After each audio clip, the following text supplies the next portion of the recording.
El fútbol es lo más importante de lo menos importante. Eso dijo Jorge Valdano, jugador del Valencia y de la selección argentina. Estamos en sincronía. Buenas noches.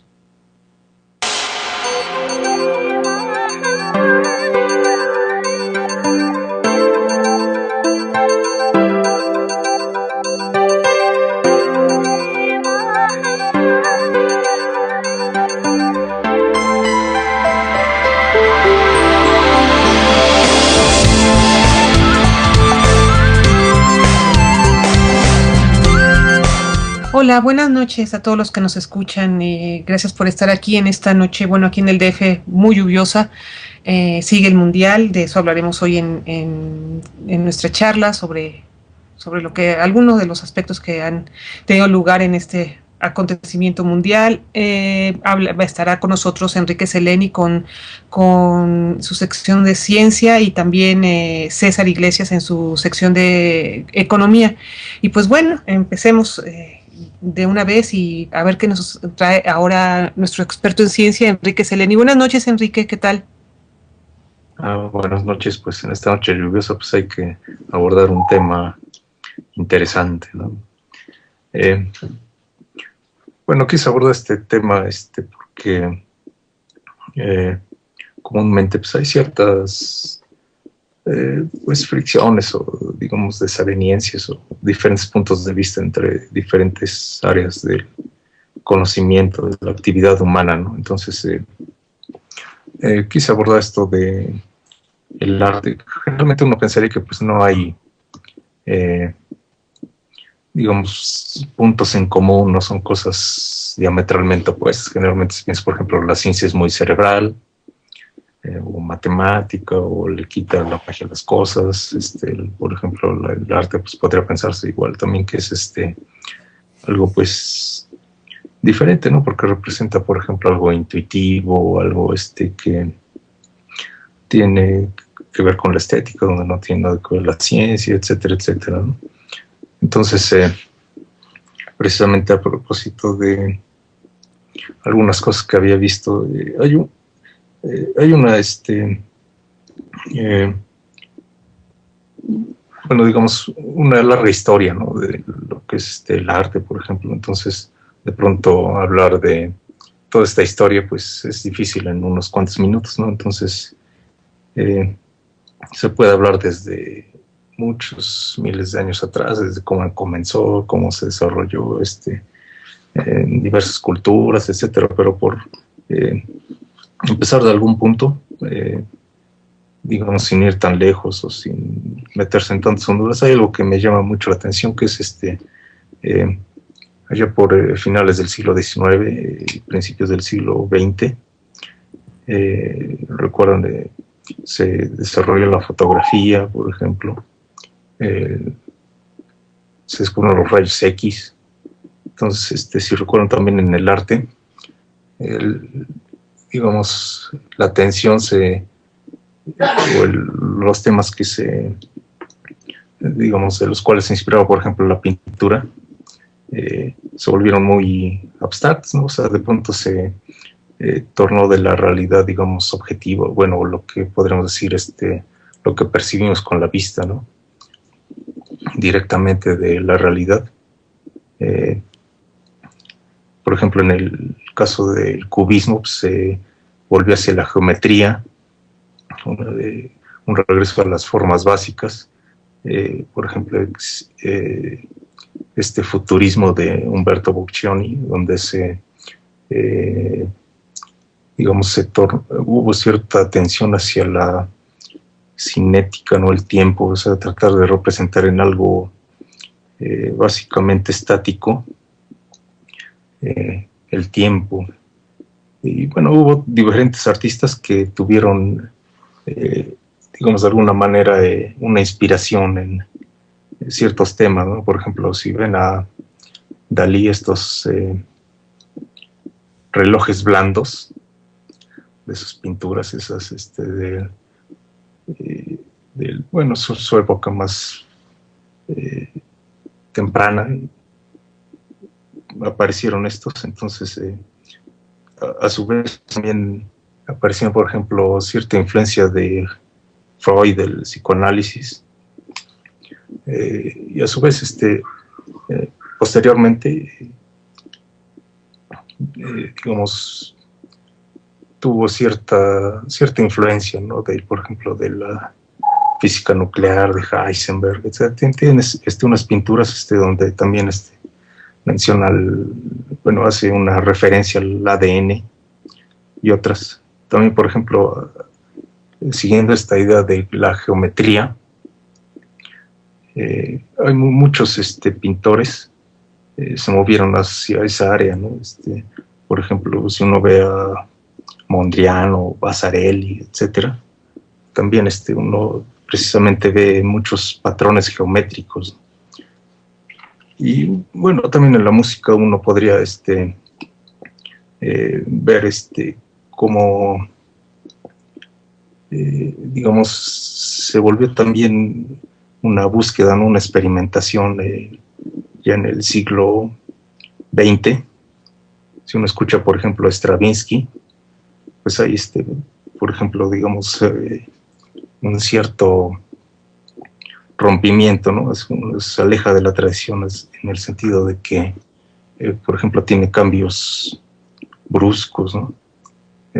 Podría decir algo que caracteriza en general, así, digamos, hablando muy generalmente,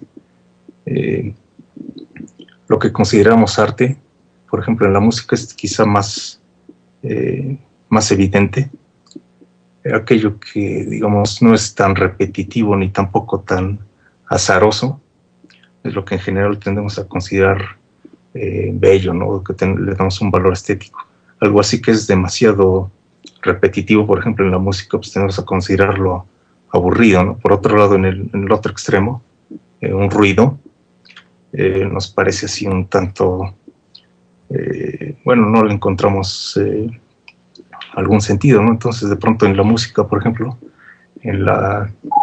más en la música clásica, de pronto hay un balance muy bien estudiado, ¿no? Entre lo que es el orden, ¿no? Y el desorden. Hay un punto medio ahí que se estudió bien. Pero bueno, hay una historia más bien que me gustaría platicarles. Es un poco extraña, sorprendente también. Sucede que allá digamos, no en el occidente, sino en el Islam, ven que digamos, durante siglos que prevaleció estas formas de arquitectura del Islam, hace siglos desarrollaron algo que se llama los mosaicos de Giri. Lo pueden buscar en internet, es Girih. Estos mosaicos son digamos, recuerdan que como tenían prohibido representar la figura humana, desarrollaron ciertos motivos, ¿no? Como especie de grecas, ¿no? Que precisamente las utilizaban en las mezquitas. Entonces desarrollaron mucho este tipo de diseños, ¿no? De ornamentos, motivos. Los mosaicos está bien estudiado, digamos, qué tipo de simetría pueden existir entre todo este tipo de adornos, ¿no? Por ejemplo, si uno ve los mosaicos, de los más simples, pues son, por ejemplo, los cuadrados o los hexágonos. Los cuadrados tienen 4 lados, los hexágonos 6, ¿verdad?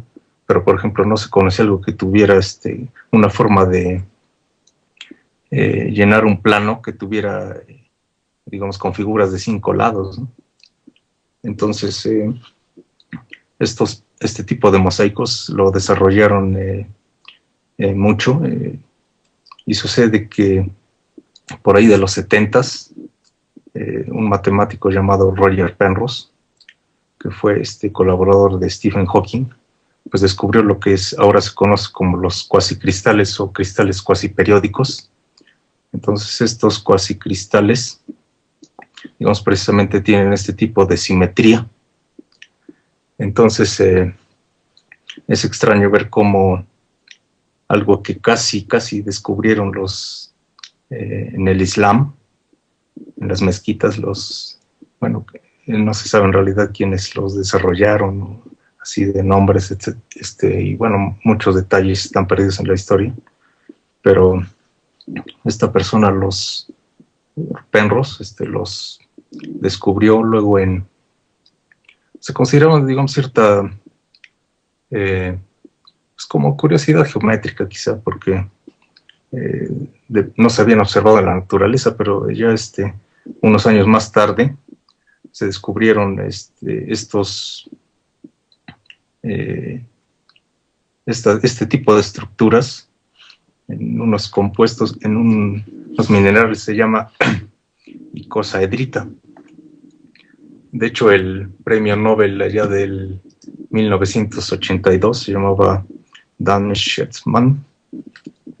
Recibió el premio Nobel por descubrir este tipo de compuestos, ¿no? Minerales más bien. También un tiempo después se descubrió este tipo de estructuras en unos meteoritos, se llama catirquita, este mineral. Como en el espacio hay situaciones, digamos, más bien condiciones, digamos, diferentes, entonces se forman ciertas, en este caso un mineral, así que existen los meteoritos, pero no se forma en la Tierra. Entonces es extraño como algo que,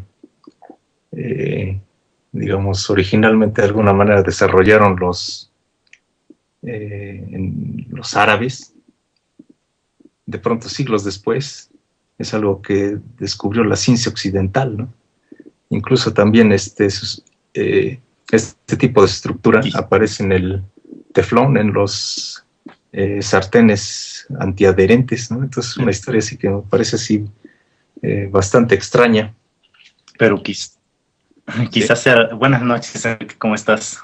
Buenas noches. Quizás sea al revés, ¿no? Más bien que es muy peculiar como, sin proponérselos, formas que de alguna manera están preestablecidas en la naturaleza o que son, digamos, que forman parte de ciertos desarrollos científicos posteriores, dado que están preestablecidas en la naturaleza o en el orden del cosmos, son reproducidas, yo pienso que sin conciencia de ello, por este tipo de arte medio oriental. Bueno, me llama mucho la atención cómo el ejemplo que pones es no occidental, porque justo cuando estabas comentando al igual, me imaginaba yo una relación que siempre tendemos a hacer entre esta separación o esta clasificación entre las formas de conocimiento, digamos, el conocimiento científico, el poético, así como en general las cosas que tienen que ver con la creación, con el trabajo de creación en los hombres, ¿no? Pero bueno, el ejemplo que pones es muy bueno porque no es precisamente esta clasificación que tendemos a hacer de manera muy automática respecto a nuestras aprendizaje occidental, ¿no? De cómo clasificar las formas de aprenderla o de interpretar o de percibir la realidad. Sí, tengo otro ejemplo. Sucede que hay uno de estos artistas, lo que se llamaba el action painting, Jackson Pollock. Bueno, ven que son unas pinturas que tienen muchas como manchitas o trazos desenfadados. De hecho, tenía una influencia de la caligrafía japonesa. Entonces, se descubrió, bueno, estudios que han hecho desde hace ciertos años, pues salió que tiene una naturaleza fractal. Entonces también es un ejemplo también tanto extraño, porque bueno, tiene unos buenos años que hizo esas pinturas. Los fractales se volvieron populares ahí por los 80s. Entonces, bueno, para quien no sepa qué son los fractales, pues son figuras, digamos, que si uno ve toda la imagen, la figura, si uno ve una parte, es idéntica a la figura completa, ¿no?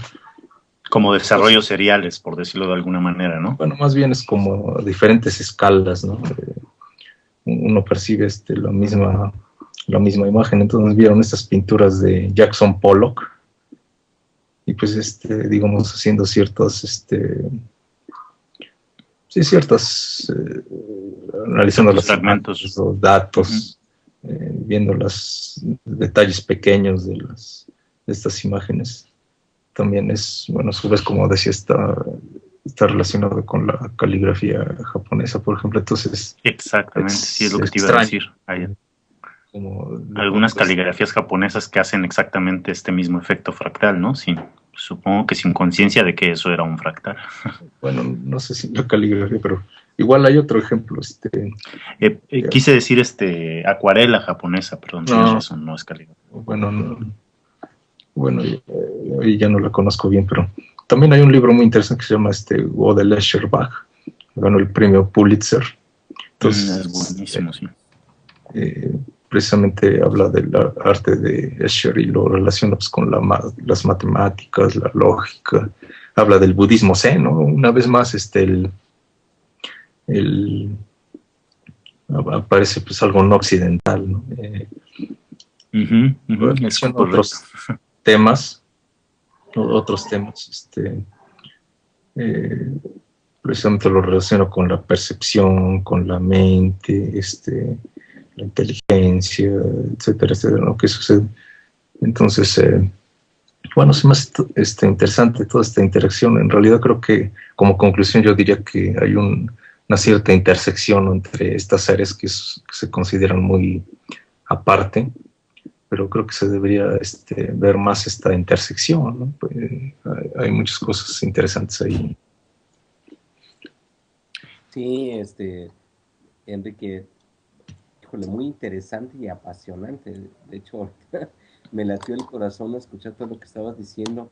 Yo, para finalizar esta conversación, pues traería a colación a Pierre Bourdieu, el sociólogo, que dice que entre matema y poema hay una clara intersección, como dices, y hay una clara relación, ¿no? Es decir, en las matemáticas hay muchísimo de eso que llamamos estética, de eso que llamamos armonía. De hecho, híjole, yo creo que merece mucho más este tema, y con temas muy, muy específicos, ¿no?